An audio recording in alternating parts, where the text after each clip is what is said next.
बिस्मिल्लाहिर्रहमानिर्रहीम। अस्सलाम वालेकुम। मन ज़ैनब बलोच प्रोग्राम कानूना बिजाना शुमारा वशत कना ए मरागश्तहा मावती चारुकाना कानून बाबता सरपदी दई हमा वादा चे के 26वीं अमेंडमेंट हद का हर जागया मा बेगिंदे के शिवस्ता वावेला हम बिता भले वावेला अंचो देमा शोता के अंगा तक मा बेगिंदे के all Pakistan lawyers convention continue बह गया पेस पेसरमा बेचारी के कराची ता हस्ते ऑल पाकिस्तान लॉयर कन्वेंशन बिता एशिया जी पद इस्लामाबाद बिता हन्नी गोस्ते के अब तक हम बेगिंदे के ए all Pakistan lawyer convention Lahore कनक बिता और अउदा भी हमें अब गप गोशक बिता के चुड़ा 26वीं अमेंडमेंटा माँ नमन आखिर पर्चा ये अमेंडमेंट बिता और ये अमेंडमेंट तहत हस्ते माँ बेगिंदेशी मुताबिक जजेजानी हस्ते जजेज हाँ अपॉइंट कनक बिता एशिया जी पद माँ बेगिंदे के आहिनी बेंच हम बनता पदा हस्ते जो केस हाँ आ केस भी प्रोसीड बह गया रहो गया इशे जी पद हम ऑल पाकिस्तान लॉयर कन्वेंशन के लाहौरा कनक बिता इशे सदबाब छे बिता इश्तों का कुजाम हमा गप्पा के हमा डिस्कस कनक बिता छे ए all lawyer Pakistan lawyer convention छे अबरा जाहिर करते कि ये जो 26वीं अमेंडमेंट बिता ये अमेंडमेंटाचे मालू करा फायदा भी या के नबी ये कॉन्स्टिट्यूशन ने मुताबिक बिता या के शी अगेंस्ट बिता अगर अगेंस्ट बिता गुड़ छे पैमा अस्ते शेरा एक्सेप्ट कनक बिता हमें दोस्तान सरा मा गप कने के ऑल पाकिस्तान लॉयर कन्वेंशन जो लाहौरा कनक बिता आइए मेन सदेबाब चे बिता तो कुजाम अबर डिस्कस कनक बितगा और हुकूमता इसी बाबता चे गोश्ता ए वादा मैं हमरादारी कर गई general secretary Karachi bar association Ghulam Rehman कुराई साहब के आवादा ए वत हम कन्वेंशन गोन बिता। अस्सलाम वालेकुम।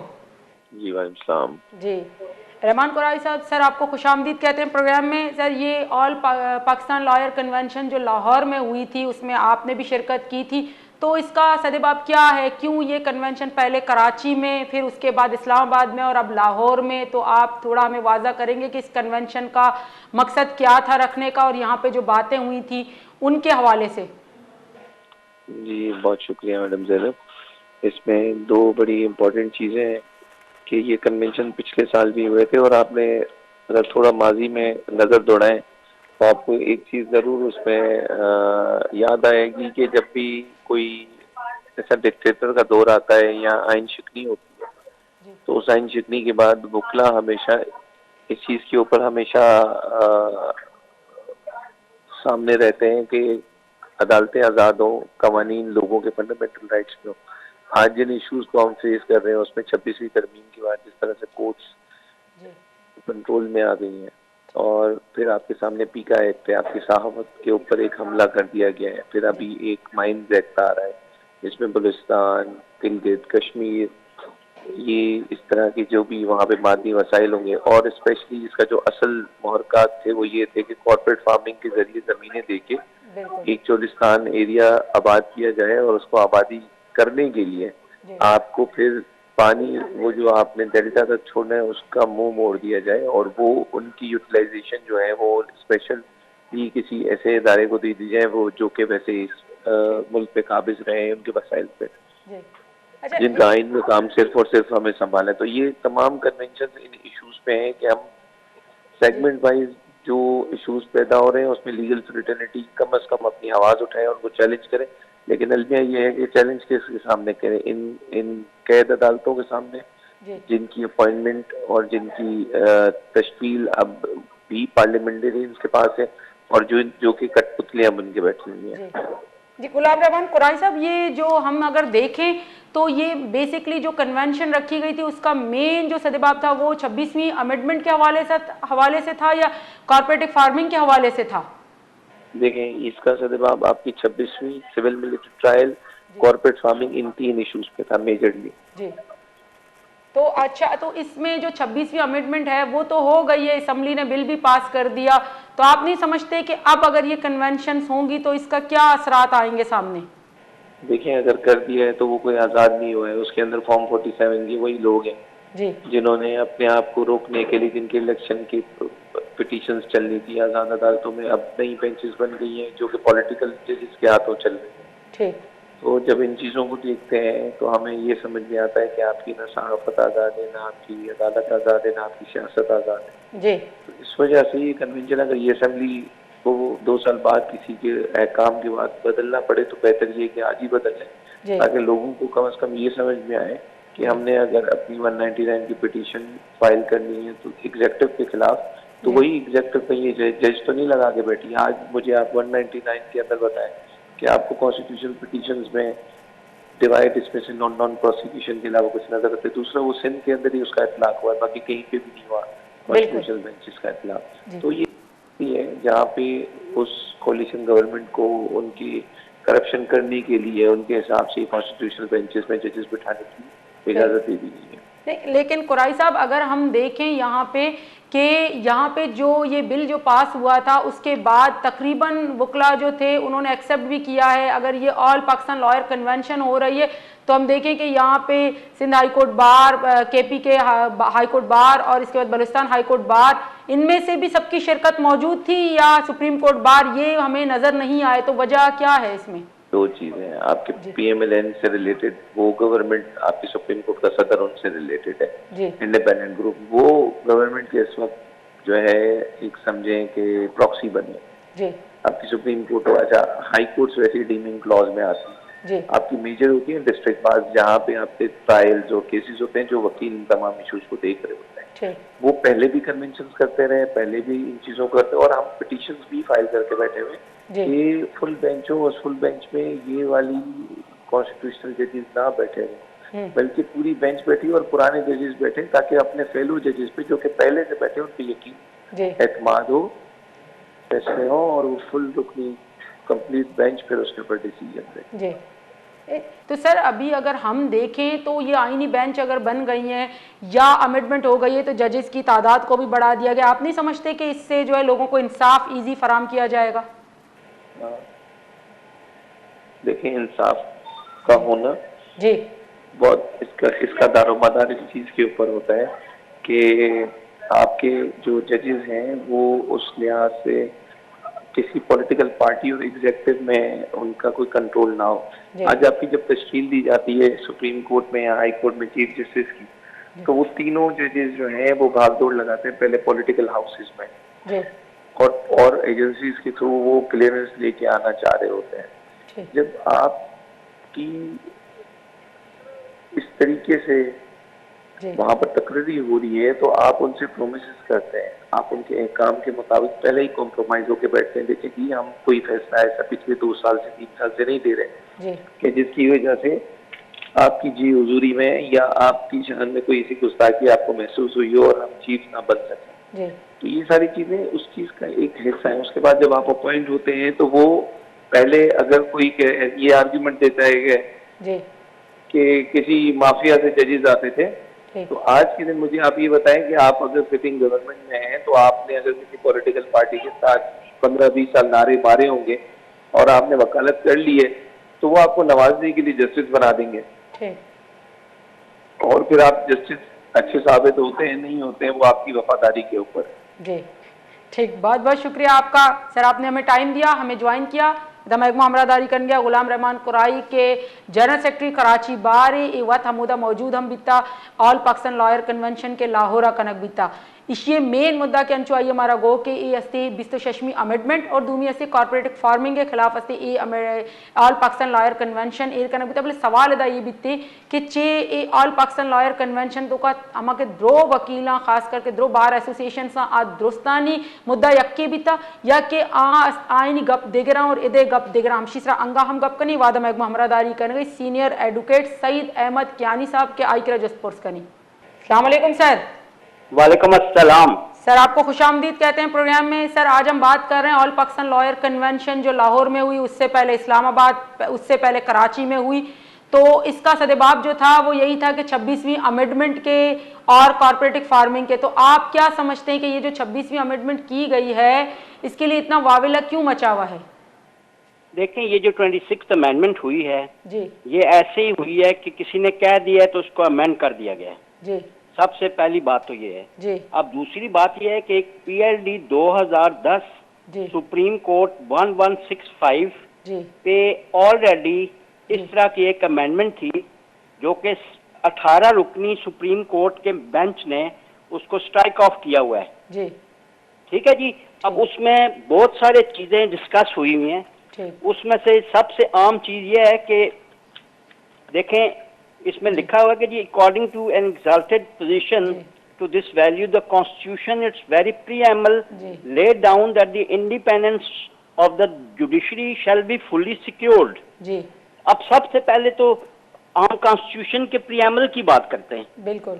अच्छा, अभी 26th अमेंडमेंट जो है वो बिल्कुल इसने हमारी जो इंडिपेंडेंस ऑफ द जुडिशरी है उसको इनसिक्योर कर दिया है.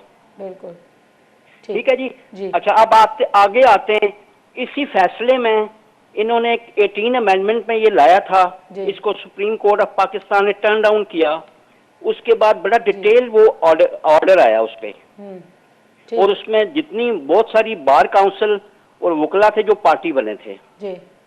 अब देखें, इसी में अगर हम इस 26th अमेंडमेंट की बात करते हैं, 175A जो कि अपॉइंटमेंट ऑफ द जजेस to the supreme court, high courts and the federal Shariat court की है, और उनकी जो परफॉर्मेंस इवेलुएशन का जो क्राइटेरिया बनाया है, सबसे पहले आप ये देखें 2 पे, ये पहले उसमें डिस्कस हो चुका है. इसमें चीफ जस्टिस ऑफ पाकिस्तान है चेयरपर्सन, 3 मोस्ट सीनियर जजेस ऑफ द सुप्रीम कोर्ट हैं, 3 members. Then is most senior जज of the constitutional benches. That means there are total 5 members from the judiciary. Rest उसी में ये फैसला हुआ था. बाकी देखें, federal minister for law and justice, attorney general of Pakistan, बाकी जो 15 मेंबर 15 इयर्स प्रैक्टिस वाले जो एक वकील होता है हमारे पाकिस्तान बार काउंसिल का, वो. उसके बाद आप देखें 2+2 4 मेंबर तो इनके सेनेट और 2 members from the national assembly हैं. ठीक. और उसके बाद सबसे आखिर में एक वुमेन और non Muslim other than the member of the Majlis Shura Parliament who is qualified to be the member of the Senate as a technocrat to be nominated by the Speaker. ये भी यानी कि सारी की सारी executive की seat हैं. यानी कि जो जुडिशल कमीशन ऑफ पाकिस्तान बनाया गया है इसमें, उसमें सुप्रीम कोर्ट के जजेस की तादाद बहुत कम है. देयर आर ओनली 5 और out of 13. Rest all is the government.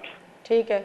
यानी गवर्नमेंट किसी को भी चाहे, यानी कि there is imbalance, it's not a balance. लेकिन सर, अगर हम देखते हैं कि parliament is a superior institution of the law making, अगर पार्लियामेंट इतना बड़ा इदारा है तो वो लॉ मेकिंग कर सकता है. आप नहीं समझते कि वो अगर जरूरत के वक्त वो अमेंडमेंट ला सकता है कि वक्त की जरूरत के तहत?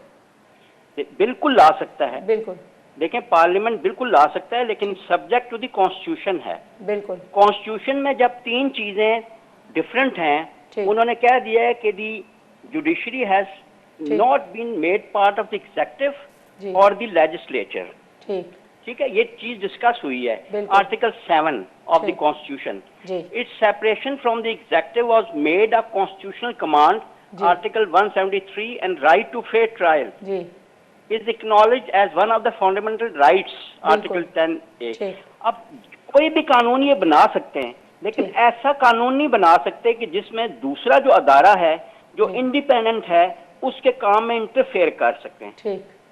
ठीक है. अभी इसके बाद इन्होंने इसी में और अगला जो आर्टिकल है ये ऑलरेडी टर्न हुआ था, स्पेशल पार्लियामेंट कमेटी वाला. 3A. इसमें इन्होंने स्पेशल पार्लियामेंट्री कमेटी बनाई है. उस पे फर्स्ट टाइम पाकिस्तान में हुआ है कि 8 member from the national assembly and 4 from senate. ये चीफ जस्टिस 3 जुडिशियल ऑफिसर्स में से एक को सिलेक्ट करेंगे. सर, लेकिन इसमें सवाल ये है कि ये जो ऑल पाकिस्तान लॉयर कन्वेंशन की जा रही है, लेकिन बहुत सी बार एसोसिएशन ने तो इस अमेंडमेंट को वेलकम किया है, तो फिर किस तरह से, क्या वो ये कॉन्स्टिट्यूशन के अगर अगेंस्ट है या कोई ऐसी बात है, तो बकाया जो वकला हैं उन्होंने इसको वेलकम किया है? देखें, अभी इसके साइड इफेक्ट्स आ रहे हैं इस अमेंडमेंट के. आप देखें, जो भी क्राइटेरिया है जिसमें कि ओवरऑल ये जो 26 अमेंडमेंट शुरू में उन्होंने जरूर किया होगा, लेकिन इसके ओवरऑल जो भी फ्रूट्स आ रहे हैं, it is becoming very controversial in respect of the selection of the additional जजेस. फिर उनका जो क्राइटेरिया बनाया गया है कि उन्होंने कैसे सिलेक्ट होना है, दैट इज अगेन जो भी बनाया गया है. ठीक है जी. उसमें बहुत अंडर प्रेशर लिया जा चुका है जुडिशरी को, और अपने गवर्नमेंट एक अलग चीज है और जुडिशरी टोटली इंडिपेंडेंट है. तो गवर्नमेंट के अंदर हम जुडिशरी को नहीं कह सकते कि इस तरह, तो फिर राइट ऑफ फेयर ट्रायल खत्म हो जाता है. बिल्कुल. नहीं तो सर आप मतलब क्या कहते हैं, जो सिलेक्शन ऑफ जजेस है, जो अपॉइंटमेंट ऑफ जजेस है, सिर्फ उसकी वजह से ही इसको एक्सेप्ट नहीं किया जा रहा कि उसमें फेयर ट्रायल राइट किस तरह खत्म होगा? फिर भी वही तरीकेकार तो अपनाया गया, सिर्फ थोड़ा सा चेंजिंग की गई है। पहले भी हम देखते थे कि जजेस इस तरह से अपॉइंट किए जाते थे, और अब अगर होता है तो हम नहीं समझते कि अब अगर जजेस की तादाद बढ़ेगी, अपॉइंटमेंट होंगी, तो फिर लोगों को इंसाफ भी मिलेगा। देखें, जजेस की सिलेक्शन का क्राइटेरिया बनाना है, जहाँ तक इस बात का सवाल है, ये प्योरली डोमेन है जुडिशरी का। ठीक, पहले भी होता था जी। अब प्योरली आपने इसके अंदर बेहद जुडिशल कमीशन ऑफ पाकिस्तान में इतनी ज्यादा पॉलिटिकल इंटरवेंशन कर दी है कि इट इज वेरी डिफिकल्ट कि आपका जो, अगर लेट्स सी किसी को चीफ जस्टिस ऑफ पाकिस्तान, इनका एक वोट है उसमें लिंक चेयरपर्सन, अगर वो टर्न डाउन भी होते हैं, अगर जजेस किसी को नहीं भी सिलेक्ट करना चाहते या ऐसे, तो लेकिन दूसरे जो मेंबर्स हैं उनकी स्ट्रेंथ इतनी ज्यादा है, and there is a secretariat to be headed by a secretary, तो उसको टर्न डाउन, इवन में इसके अंदर 22 जो रूल है वो बड़ा जो है ना, कॉन्स्टिट्यूशन की क्लॉज बड़ी है कि 1/3 of the member of the constitution may requisition a meeting of the commission by sending a written request to the chairperson, who shall convene the meeting of the commission not later than 15 days from the receipt of such requisition. If now this is very important. If the chairperson fails, अब ये means कि अगर chief justice of Pakistan जो इस judicial commission of Pakistan के head हैं, if he fails to convene a meeting within the aforesaid period, the secretary shall convene the meeting within 7 days of the expiry of the aforesaid period. अब देखें ये क्या message है, जो 5 जजेस हैं हमारे जुडिशरी के, उनकी कोई वैल्यू नहीं है, लेकिन अगर let's see chief justice of Pakistan किसी वजह से मीटिंग नहीं कन्वीन करना चाहते या बाकी, तो इसका मतलब है जो बाकी out of these 5 other than these 5 members, क्या वो कन्वीन करके खुद ही अपॉइंटमेंट्स करेंगे और डिसाइड करेंगे चीजें? देखिए ना, दिस इज वेरी क्वेश्चनेबल। उसके अलावा देखें, सबसे आम चीज में ये है, इट्स ओनली सिन जहाँ पे आपने कॉन्स्टिट्यूशनल बेंचेस का कर दिया है जी, आईनी बेंच, बिल्कुल। तो सर उससे तो अच्छा है ना, ये जो केसेस नहीं चलते थे कम से कम अब चलना तो शुरू होंगे, कि डिसाइडेड हो गया कि इस बेंच में चलेंगे, इस बेंच में चलेंगे। अब आप नहीं समझते कि इससे लोड कम हो गया है? देखें, लोड कम होना एक और चीज है जी, उनके डिसीजन देना मेरिट पे। अब इन माय व्यू, मेरी जो जाती राय है, अभी तो गवर्नमेंट के खिलाफ जितनी भी रिट्स हैं वो नॉर्मली बहुत सारे वकला इसके विक्टिम है अभी, कि उनकी विदाउट प्रॉपर हियरिंग्स वो डिसमिस हो रही हैं। यानी कि government has got an upper hand now, यानी कि right to fair trial in the इसके अंदर के कॉन्स्टिट्यूशनल बेंचेस में इसका बहुत ही थोड़ा सा प्रॉब्लम हो चुका है अभी जी। उसमें गवर्नमेंट को, अगर गवर्नमेंट गलत काम भी कर रही है और कोई आदमी अगर उसको कॉन्स्टिट्यूशनल बेंच में चैलेंज करता है सिंध के अंदर खास तौर पे, तो वो गवर्नमेंट के अगेंस्ट फैसले नहीं हो रहे हैं सिंध गवर्नमेंट के। ठीक है, बहुत बहुत शुक्रिया सर आपका, आपने हमें टाइम दिया, हमें ज्वाइन किया द महकमा अमरादारी करने सीनियर एडवोकेट सईद अहमद कियानी साहब के एशिया महकमा द्राई गप कोता के रीजंस चिया के 26वीं अमेंडमेंट के खिलाफ असी ऑल पाकिस्तान लॉयर कन्वेंशन के कनक भी था, ये बेसिक वजह चाहिए यकी तो आईनी बेंच और दूमी अस्ते अक्षी जजेजानी जो अपॉइंटमेंट बह गई इशिये तहत जो तरीके कार या कॉन्स्टिट्यूशन पहला ची मौजूद भी था, भले इशिये जी पद एक अनक और ऑल पाकिस्तान लॉयर कन्वेंशन के लाहौरा बिता शे सदेबाब के मैं देमात का शी असरात चे दरत का गामी दुरुस्तन से गप करें तो जीरी एक ब्रेक है, ब्रेक पद का